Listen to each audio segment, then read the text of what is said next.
Good evening, everyone. I hope everyone had a very safe and happy Halloween. November is here, which means we're in postseason mode. This is Ellis Johnson's 4-year contract that he didn't sign until 10 days prior to the season opener at Nebraska.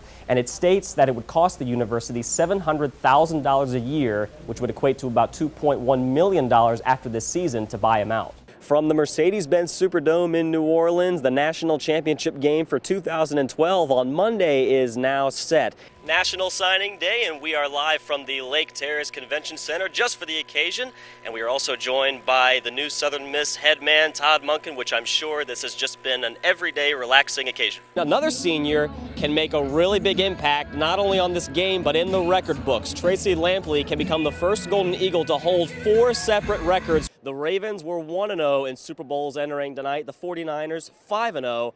And after their 34-31 win, it's the Ravens that stay undefeated in the big one. And as the old saying goes, staying with basketball, yeah, it's going down. The 8-0 Memphis Tigers visit the 7-1 Golden Eagles. In only 6 years as head coach from 1969 to 1974, Bear never won more than 6 games in a season. But his impact goes well beyond the win-loss column. Well, the Oak Grove Warriors are probably still celebrating their run to the top, even over a month after taking home the gold. But sometimes in life, as Christian Chauvin found out, championships pale in comparison to the things and people we most treasure in life.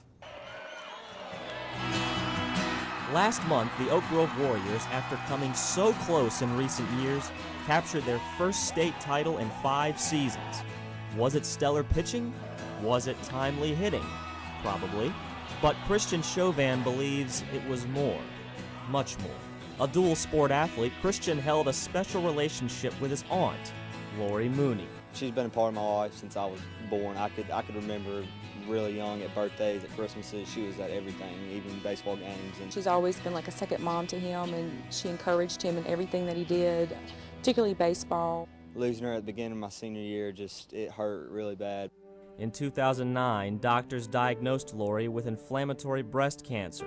And this past January, just before Christian began his senior season, Lori passed away at the age of 40. No matter what I was going through, I could always call her, I could always get her to talk to me, and no matter what kind of mood I was in, she'd make me feel better instantly. He really didn't want to play this year because he was having a really hard time. But the starting center fielder decided to play and turn his pain into passion. From game 1, he told me, we're playing for Aunt Lori. We dedicate this season to her.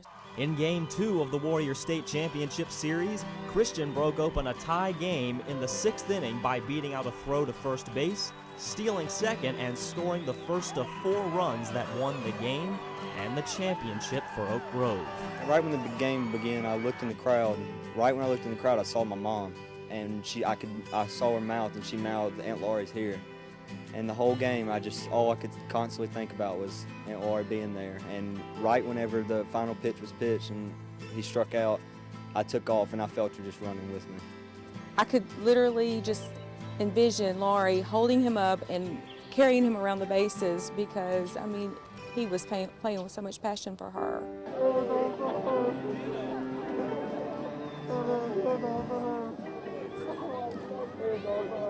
Every time I went out in center, I felt her just on my shoulders, and I even told teammates throughout the year that I felt her just with us. I was so proud, and I know she was proud shining down from heaven. I mean, I just know that. And so he makes her live on.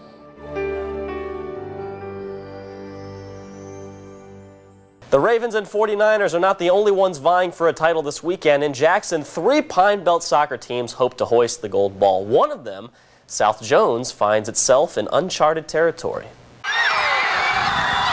2-1 winners over Pascagoula, South Jones celebrated its first ever South State Championship. Honestly, there weren't even words. It was just absolute elation. We were just so excited. The dog pile in the middle of the field, it's the best feeling ever. It just feels overwhelming. It's sensational. It's my senior year. I couldn't ask for anything else with my team and with the coaches. It's the best feeling I've ever had since I was in the 8th grade. Before Tuesday night, no other Braves soccer team, girls or boys, even made it to a South State title game. It's such an honor being able to take our team this far, especially with having 3 seniors and being able to take them this far is just such an honor, and I'm so excited to set this tradition for the Braves. Tied at 1 apiece, Mary-Kate Smith scored her second goal to give her team the lead, but the Braves had to hold on for the final 12 minutes to secure the win. Clock was ticking by. It was like sand in an hourglass. It could not have gone any slower, I don't think. As much of a blast as I was having out there, I was looking back and I was like, surely it's been 10 minutes. It'd have been like 2. But that didn't stop the home crowd, who could sense the win was in the cards well before time expired, a sight not very familiar at a Braves soccer match. I really don't think we could have pulled this off tonight without our fans. They cheered for us, they backed us 100%, we knew we had them behind us, and I think that gave the girls the extra push that they needed to make it through tonight. With their first ever South State title behind them, the Braves can now focus on the ultimate. We're expecting a tough game, but we're going to prepare for it and we're going to be ready when we get there. We're expecting to win, of course. We're expecting to be on top. We want those rings. In his 100th career start, Drew Brees broke a record that stood for over half a century. The Bolt struck first with a 15-yard Phillip Rivers pass to former Saint Robert Meacham. But moments later, number 9 connected with Devery Henderson for a 40-yard strike. In that moment, Brees surpassed the great Johnny Unitas for consecutive games with a touchdown throw. Ironic that number 19, Devery Henderson, catches the record-breaking touchdown. Now, it was good to be part of it, but that was a great accomplishment for him. And not too many people get a chance to do those type of things. It's unbelievable. Really just tried to take in the moment a little bit after the game, walking around the locker room and sharing that with my teammates, guys that are obviously as big a part of this record as anyone. 4 years in the making, the record came on a night Brees threw 4 touchdown passes, and with certain suspended members of the Saints organization watching. There's so many people that are a part of this. There's another reason why I felt it so important to have Sean Payton, Mickey Loomis, and Joe Vitt in the building as well. Amazingly, Drew Brees wasn't the only one to break a record on Sunday night.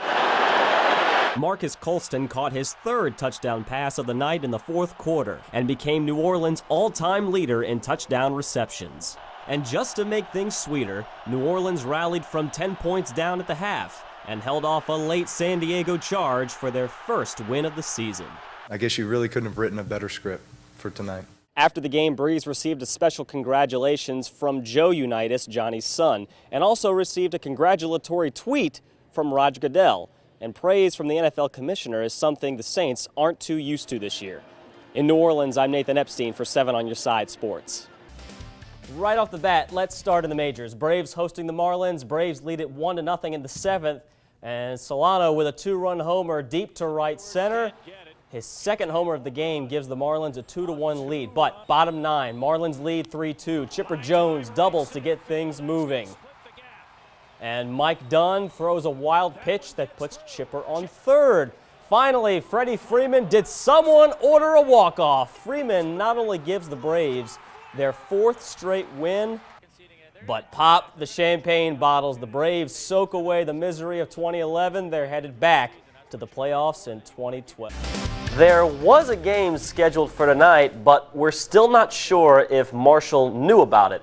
Southern Miss and Marshall usually produce some exciting finishes, and it was exactly the opposite tonight.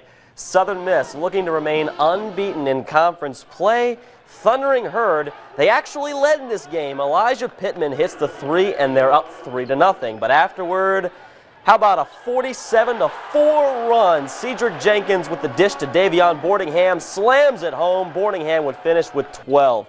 Later in the first half, Dwayne Davis, the drive, and the nice finish. Southern Miss would lead at the half 53-17. Second half, not much different. Davis on the fast break slams it down.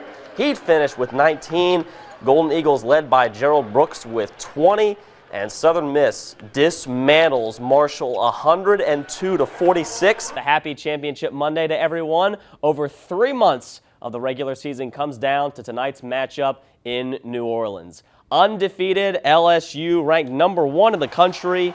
Number 2 Alabama 11-1, looking for revenge against the team that dealt the Crimson Tide that one loss in Tuscaloosa. And first quarter, the Tigers seeing Alabama red all night.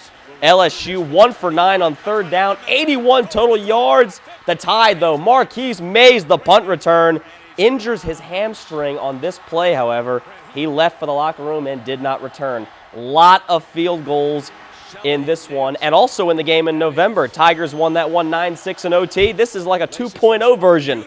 5 field goals, but Alabama currently leads it 21-0. Looks like we're going to be hearing Roll Tide tomorrow.